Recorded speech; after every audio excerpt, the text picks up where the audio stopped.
Magandang gabi po sa ating lahat. Bago natin pasimulan ang ating kwento, ay hayaan niyong batiin ko muna kayo ng isang matiwasay at mapayapang gabi.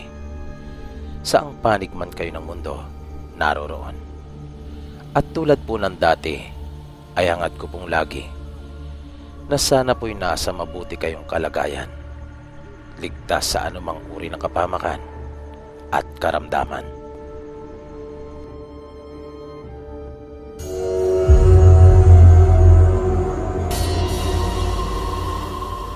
At narito na po ang kwentong tampok natin para sa gabing ito, na atin pong pinamagatang Utang, ang paniningil ng aswang.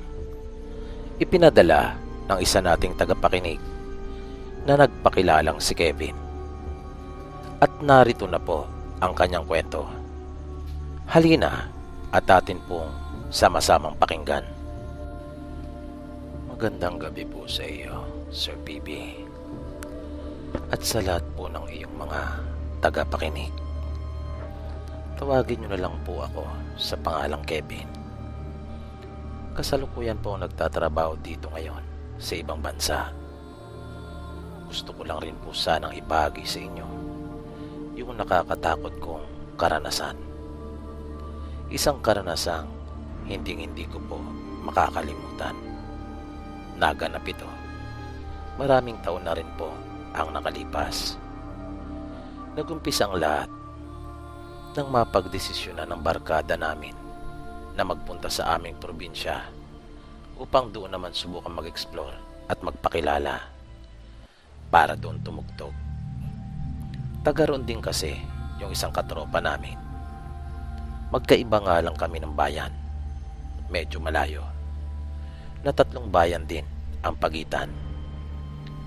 Pero mas mabuti siguro kung magkaroon muna tayo ng kaunting flashback. Doon naman talaga ako ipinanganak at lumaki sa probinsya nila mama.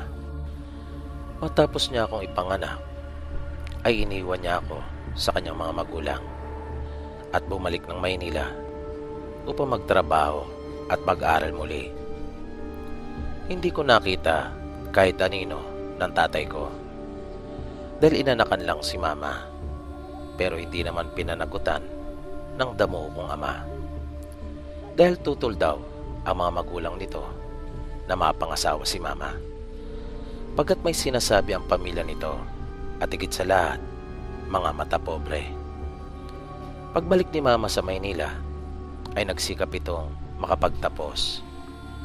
Hindi na niya kinailangan pa ang tulong ng kanyang mga magulang. Dahil alam niyang hindi nakakayanin ng mga ito, lalo pa nga, at nasa kanila na ako ang poder noong mga panahon ngayon. Dahil mahirap lang talaga ang kalagayan nila noon. Kaya kahit nga solong anak lang si mama, ay hindi pa rin nila mapag-aral ng maayos. Dahil wala silang sariling lupa, nakikisaka lang. Kaya nag-self-supporting si mama. Nagtatrabaho siya sa araw at pumapasok naman sa kanyang paaralan kapag gabi. At nagawa naman niyang makapagtapos. Nagawa niyang mairaos ang 2 taon niya natitira sa kolehiyo mula nang mabuntis siya nung walang sariling paninindigan na taong yon. Nagkaroon si mama ng magandang trabaho dahil sa mahusay at matalino ito. Matataas din kasing kanyang mga grado at katunayan ay gumraduate siya na isang cum laude. Napasok siya sa isang malaking kumpanya sa Laguna. Kaya masasabi kong lumaki akong sunod sa layaw. Mahal na mahal kasi ako ni mama. Ako ang tangi niyang yaman. Madalas ko noong marinig sa kanya. Kaya hindi ko naranasan yung mga hirap na dinaranas ng mga batang kaidaran ko doon sa probinsya namin. Kung anong merong bagong uso sa Maynila, ay meron din ako. Pero hindi ako kaagad nagawang madala sa Maynila ni mama. Kaya nagtaka ako. Mahal niya ako pero parang ayaw naman niya akong makasama. Hanggang sa nalaman kong palagi pala ito nagkakaroon ng problema sa kanyang mga nagiging karelasyon. na siyang nagpapakomplikado ng lahat. Kaya doon ko ginugol sa probinsya ang 18 taon ng buhay ko. At dahil sa walang gabay ng ina o ama, dahil sa magkalayo kami ni mama, at masasabi kong kulang ako sa pag-aaruga kung kaya napabarkada ako. Naalis ako ng landas. Naging sakit ako ng ulo ng lolo at lola ko, na madalas naman nilang inililihim kay mama ang mga kalokohan ko. Lahat ng mga gulong kinakasangkutan ko ay kanilang inaayos.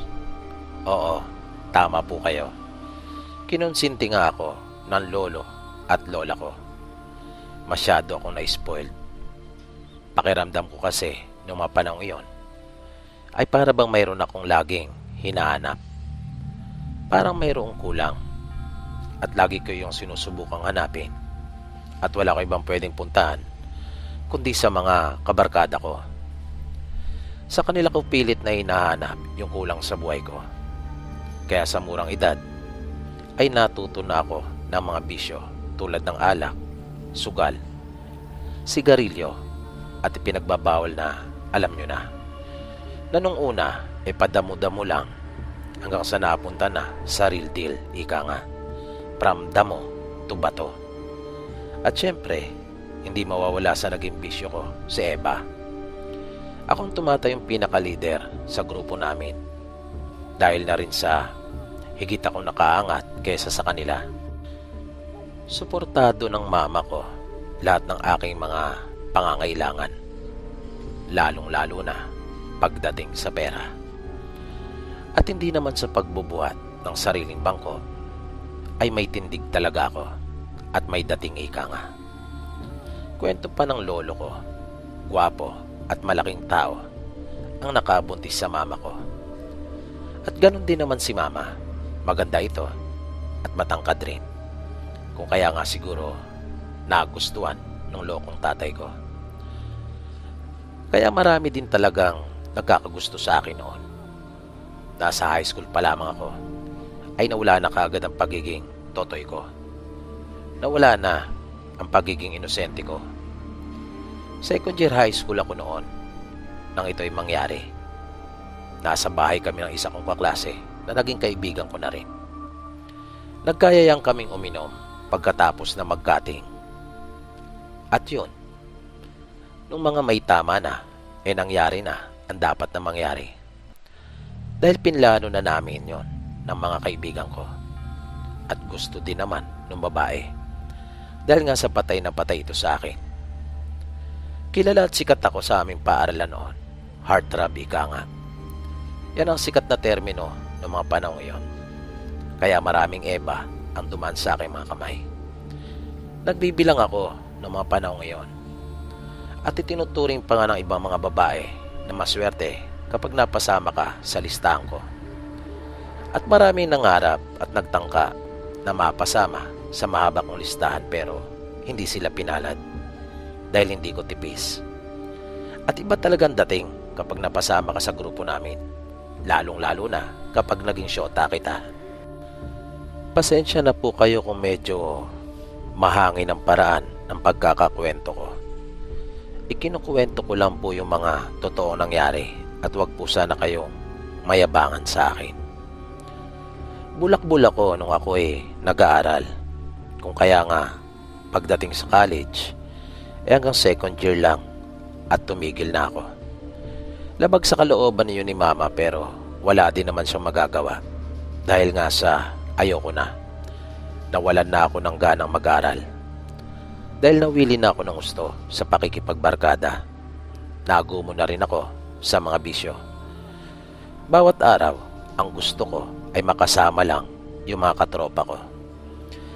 Mas gusto ko pang hawakan ng drumstick o kaya gitara kesa ballpen at libro. Mahilig kasi ako sa musika. Kahit anong genre, basta ba maganda yan sa pandinig ko ay ayos sa akin. Pero syempre, ang pinakapaborito ko noon ay ang metal at rock and roll. Kaya nga nagtayo kami ng banda dahil marami naman sa katropa ko ang mahilig din sa musika at tumutugtog na instrumento. Hanggang sa nagulat na lang ako nang biglang magdesisyon ang mama ko na kunin na ako sa probinsya. Nagsawa na rin siguro sa pakikipagrelasyon sa mga mayayamang may asawa. Napagod na rin siguro na maging kabit. Nagtataka nga ako kasi maganda naman ang trabaho niya at mataas din naman ang posisyon. At kung gusto niya ng isang taong magmamahal talaga sa kanya at makakasama habang buhay, ay di ko talaga maintindihan kung bakit pilit niyang hinahanap iyon sa isang taong may asawa na. Para bang lagi niya yung nakikita sa kanila. Kaya nga madalas kong maitanong noon kung nagkakataon lang ba o talagang sinasadya niya. At medyo nagtalo pa kami noon ni mama dahil unti-unti na kami nakikilala sa aming probinsya. Tumutugtog na kami noon sa mga birthdayhan, piyesta at sa iba't ibang okasyon tulad ng kapag malapit ng eleksyon. Sa mga meeting di avance, kahit malitang kita ay ayos lang sa akin. Ewan ko pero ang sarap kasi sa pakiramdam kapag tumutugtog kami at nagpe-perform. At nakakuha na rin kami noon ng gig sa kauna-unahang bar na naitayo doon sa aming probinsya. At ang lalong ikinaiinis ko ay hindi makakasama yung mga kabandmates ko sa akin. Dahil syempre, andun sa probinsya namin ang pamilya nila. Nandun sa probinsya namin ang buhay nila. Imaginein mo, mga kabarkada ko ito mula pa nung high school ako, na talaga namang loyal sa akin at talagang sumuporta at sinamahan ako kahit ano ang tahaking ko. Nagsikap sila, nagtiyaga para lang maabot at marating kung anong hinahanap ko sa kanila. Yung isa nga naming gitarista, as in hindi talaga marunong tumipa.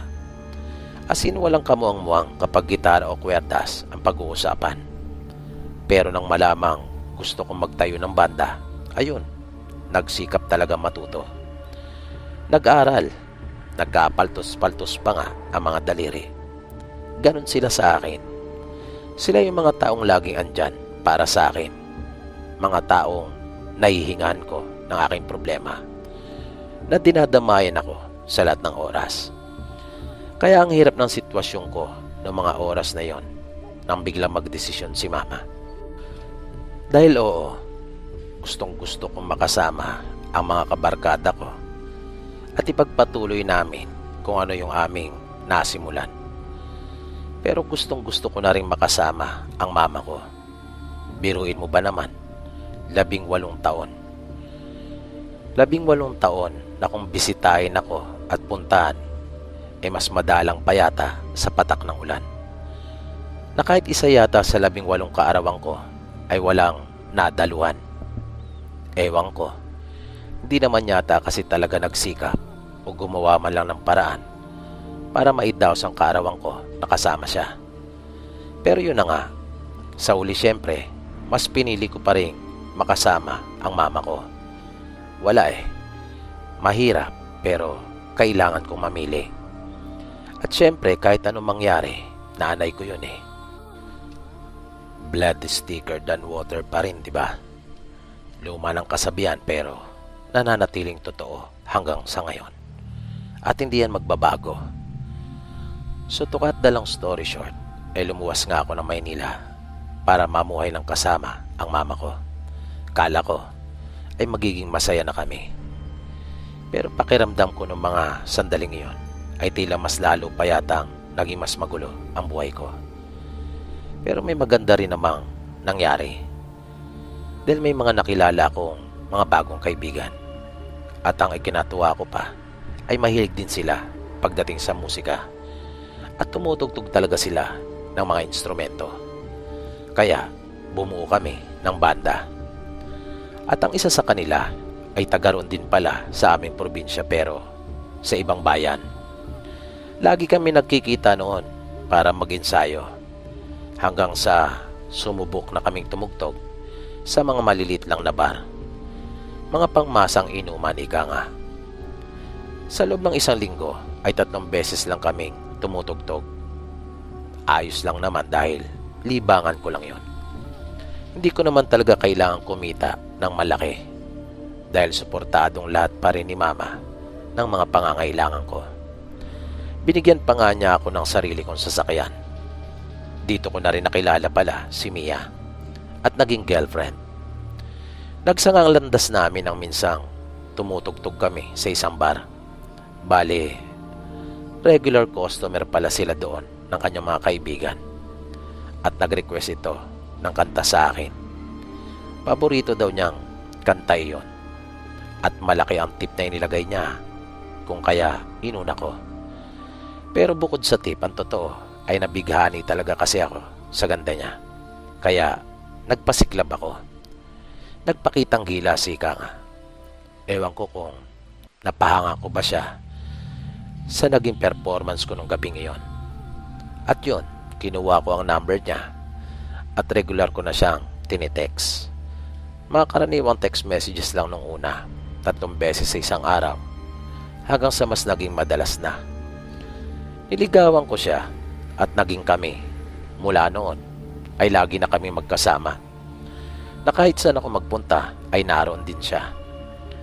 Hanggang sa nagdesisyon na kaming dalawa na mag-live-in na. Tutol pa nga nung una si Mama sa pasya naming iyon dahil naisip niyang dihado si Mia. Kahit anak niya ako ay nag-alala siya para kay Mia na katulad niya ay isa ring babae. Nakita niya kasi ang kanyang sarili dito at ayaw niya mangyari kay Mia yung naranasan niya.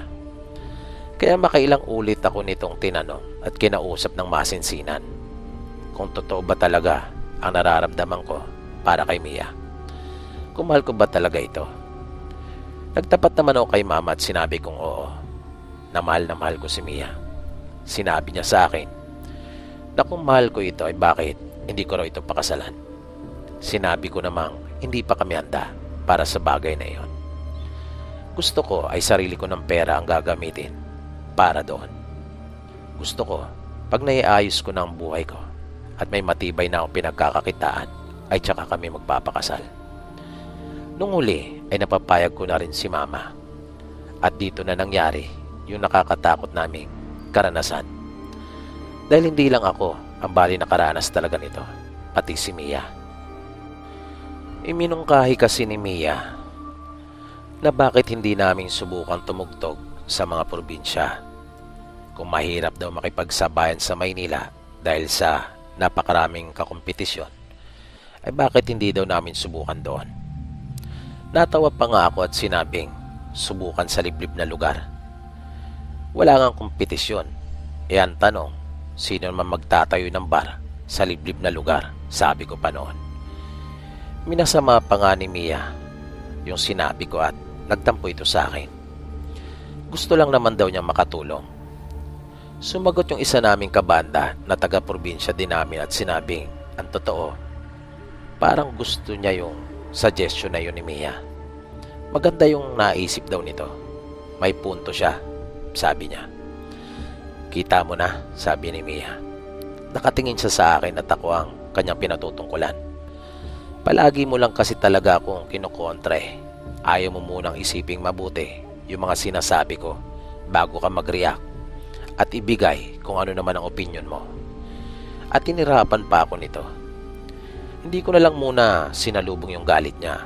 Hindi na ako sumagot dahil alam kong wala rin iyong patutunguhan at mas lalo lang lalala pa.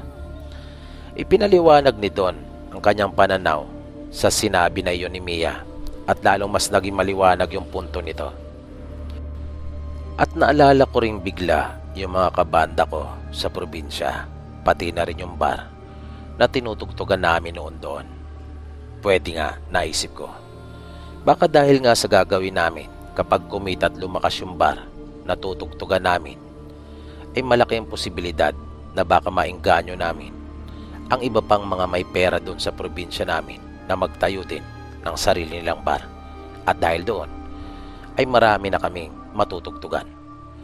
Baka magsulputan bigla na para makabuti ang mga bar at mabuhay na ng tuluyan ang nightlife doon sa aming probinsya, naisip ko pa. Kaya bigla akong na-excite, naging malikot na kaagad ang isipan ko at aking imahinasyon. Kaagad namin pinlano yung aming pagpunta doon.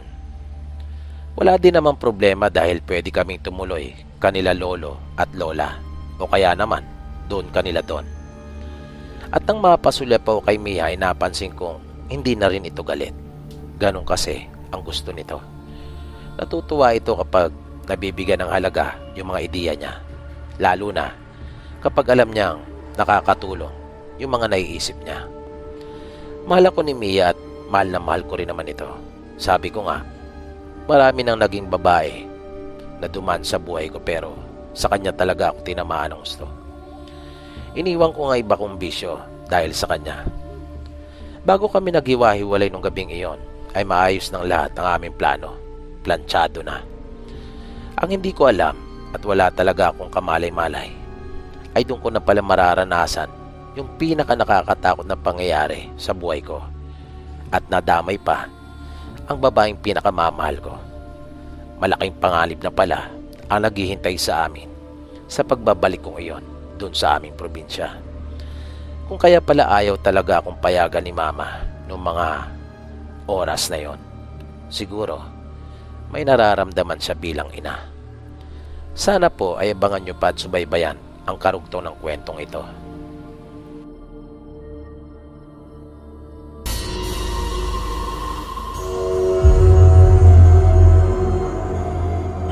Narito pong muli tayo para sa isa na namang kwento ng kababalagan.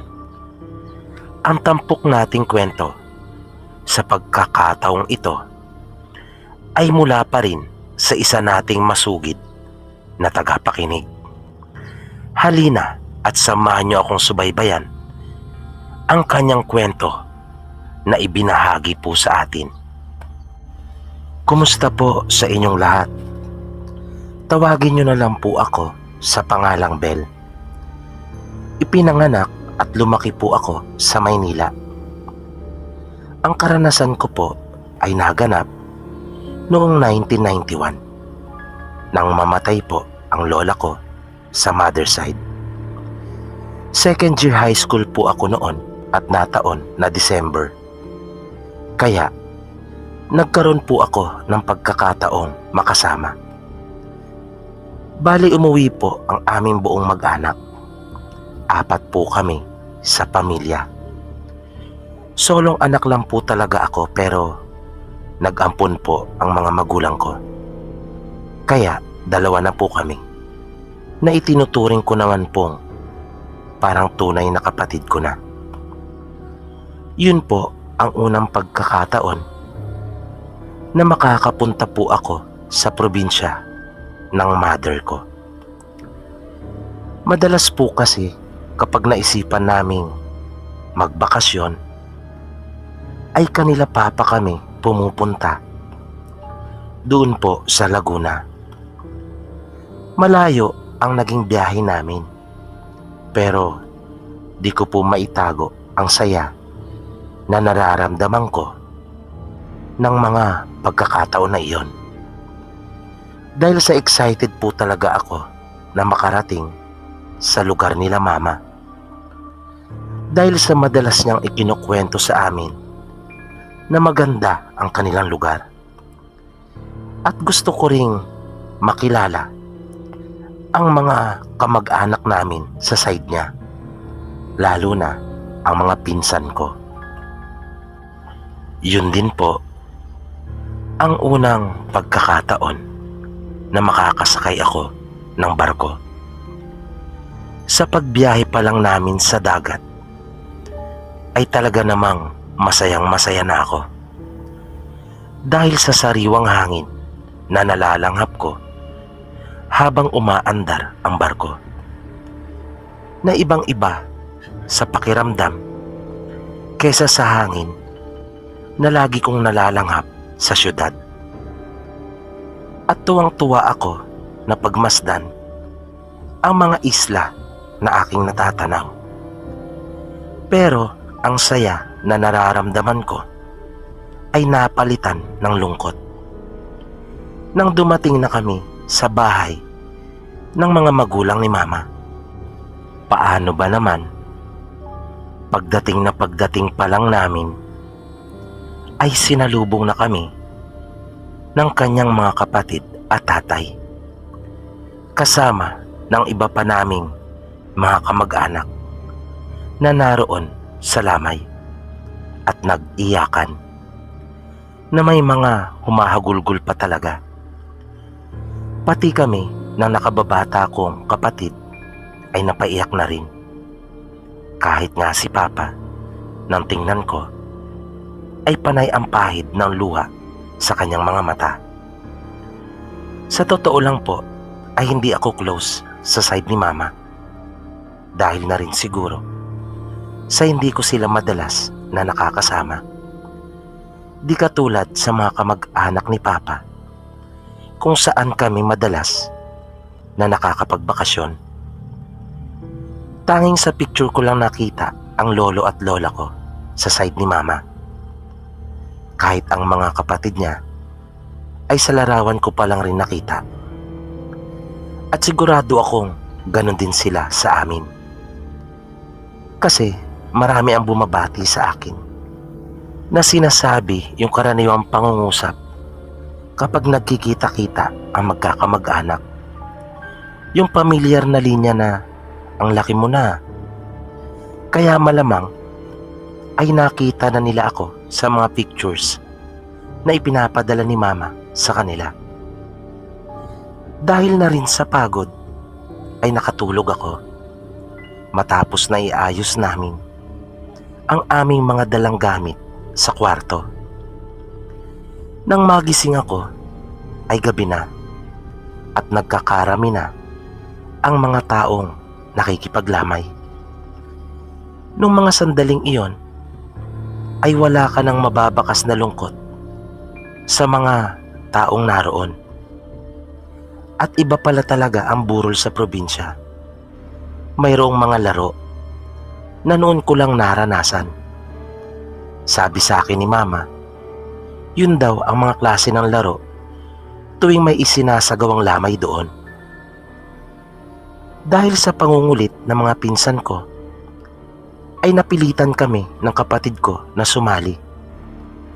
Ang laro na iyon ay may ipinapaikot na panyo na ipinapasa-pasa habang kumakanta. Na kapag sa iyo natapat ang panyo pagkatapos ng kanta, ay paparusahan ka. At dahil sa baguhan kami sa larong iyon, ay nataya ka agad ang kapatid ko. At pagkatapos ay ako naman ang nataya. Ang naging parusa sa akin ng tinatawag na sentensyador ay kunan ko daw sila ng 2 langgam na pula, isang babae at isang lalaki. Na nang marinig ko ay napasimangot pa ako, pero bagya naman akong nangingiti. Dahil sa pilyong parusa na iyon sa akin ng mga pinsang ko, may narinig ako na isang binatilyo na halos kaidaran ko lang na nagsabi na sa puno daw ako ng guyabano magpunta dahil sa marami daw ang mga langgam doon. Kaya ganun nga ang ginawa ko. Mga 20 hakbang lang ang puno ng guyabano mula sa bahay. Nanghiram ako ng isang gasera dahil sa wala pang kuryente ang bahay nila noong mga pagkakataon na iyon na nag-iisa at nasa bundok pa ito, na ang ginagamit nila kapag may mga okasyon na katulad noon ay Petromax. Iyon din marahil ang dahilan kung bakit ayaw ng papa ko na magbakasyon kami doon. Naririnig ko pang nagtatawanan sila habang nakikita nila akong naglalakad ng papalayo mula sa bahay. Halos lahat po kasi ng naroon ay sa laro namin nakatuon, maliban sa mga naglalaro ng baraha. Takaw atensyon po kasi talaga ako. Hindi naman po sa pagbubuhat ng sariling bangko ay nahawig ko po si Sashna noong mga kabataan ko. Niyaya ko ang aking kapatid na samahan ako. Pumayag naman ito pero hindi na ito sumama mismo doon sa puno. Tinatanaw lang niya ako. Nang malapit na ako sa puno ng guyabano, ay naupo ako at inilawan ang paanan noon. Nang biglang namatay ang hawak kong gasera, nang umihip ang malakas na hangin, na ikinagulat ko pa nga, tatalikod na sana ako para bumalik sa bahay upang sindihang muli ang gasera.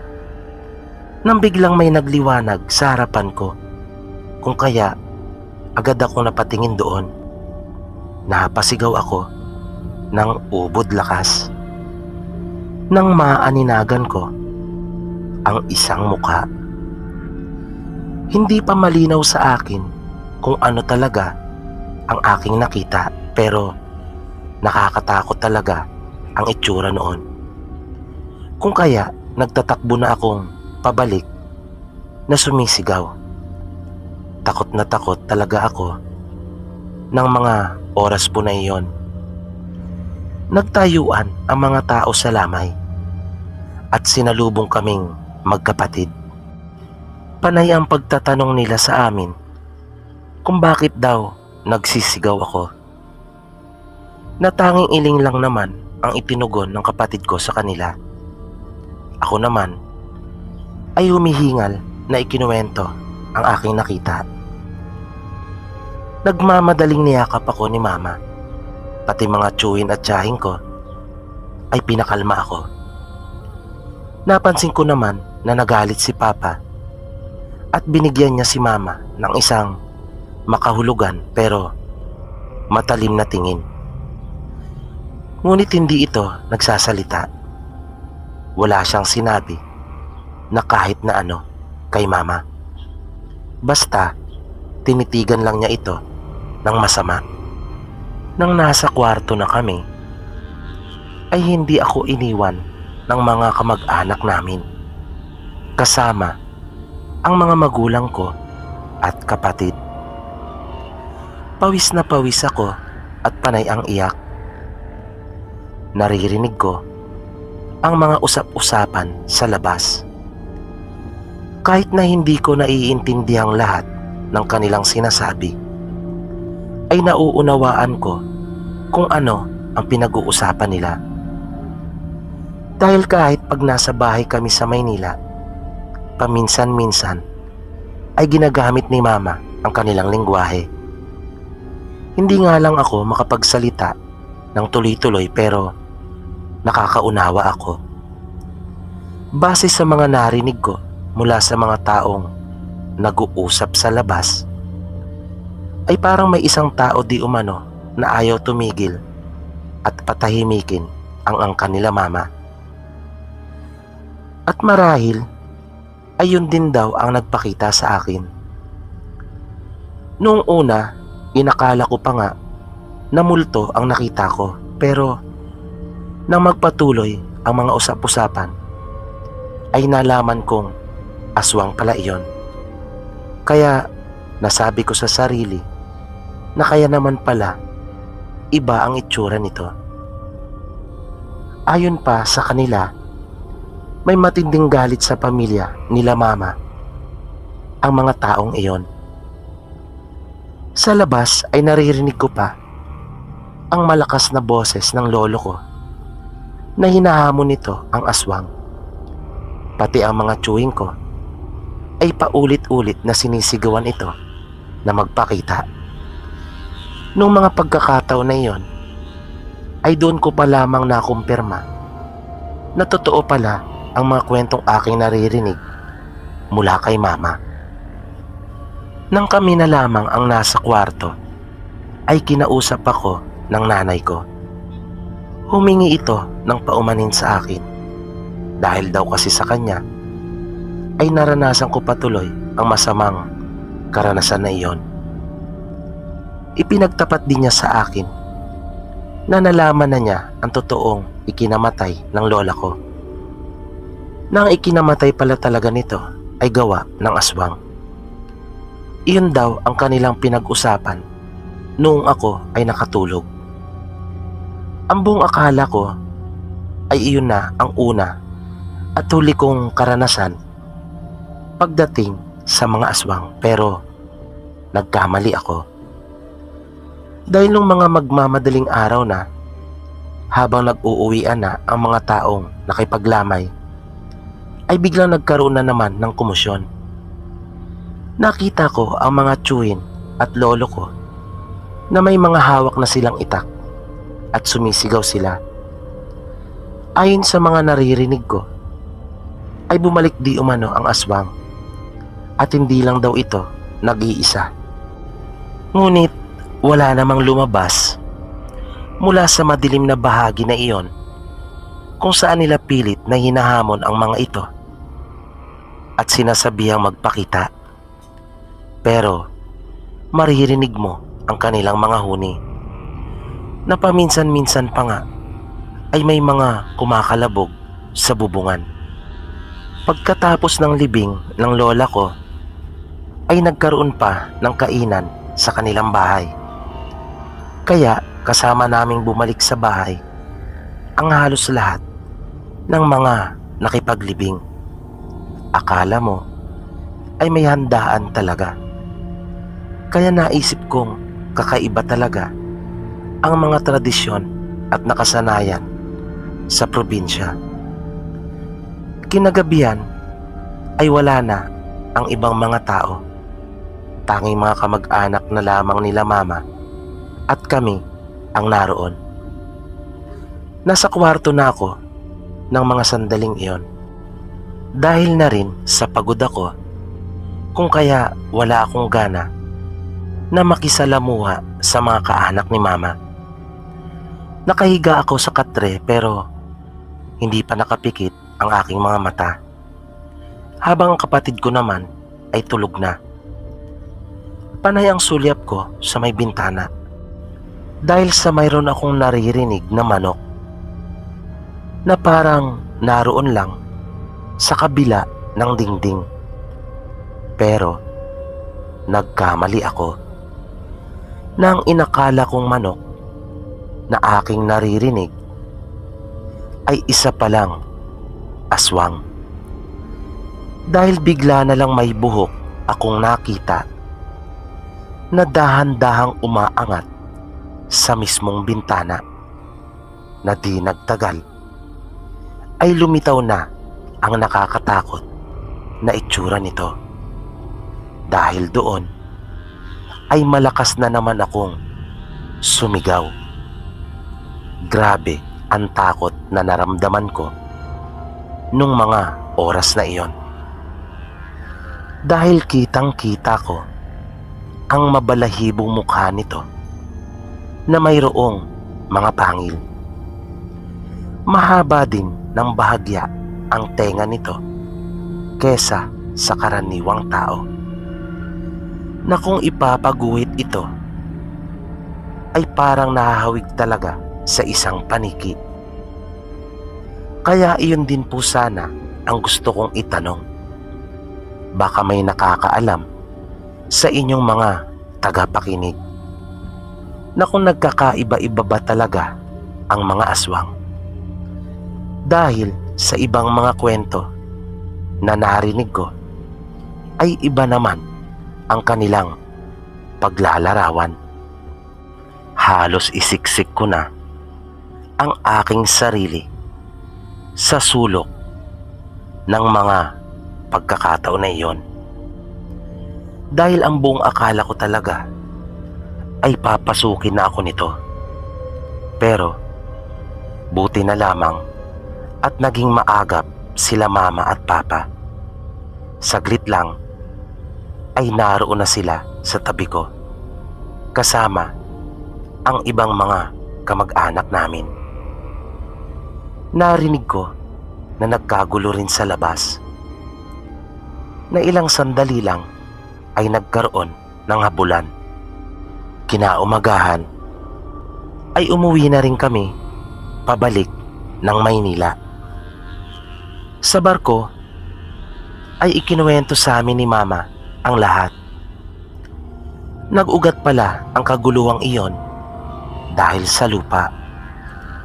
Napilit ng inaangkin ng isang mag-anak na kanilang pinayagang magtirik ng bahay at magsaka sa lupang pag-aari nila lolo at lola. Nahuli na nga nang malaman nila na may lahi palang aswang ang mga ito, na bago nila lisanin ang kanilang bahay sa lupa ng mga magulang ni mama, ay nagbanta ang mga ito na hindi sila patatahimikin, na nauwi na nga sa pagkamatay ng aking lola. Ang balita ay nasa Karatig Bayan daw ang mga ito, kasalukuyang nakatira, nang isang nayon nga raw doon ay bantog ng mga aswang. Hanggang dito na lang po muna, Sir PB, at sana po ay nagustuhan ninyo. At bago po tayo tuloy ang magpaalam, ay nais kong samantalin ang pagkakataon upang magpasalamat sa inyong lahat na walang sawang sumusuporta at nakikinig dito po sa ating programa. Ganon din sa mga kababayan nating OFW at Marino sa buong mundo na walang sawa ring sumusubaybay sa lahat ng ating mga kwento. Maraming salamat po sa inyong lahat sa pakikinig at pagsubaybay. Hanggang sa muli.